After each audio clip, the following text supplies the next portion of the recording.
மாளிகைக்கு வந்த மக்களுக்கு மலையனூறு ஆத்தா குறைகள் எல்லாம் போக்கிடுவாள் மலையனூறு ஆத்தா மாளிகைக்கு வந்தவர்க்கு ஆயி மகம்மாயி மாளிகைக்கு வந்தவர்க்கு ஆயி மகம்மாயி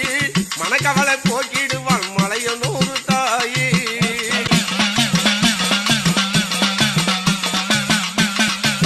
அம்மா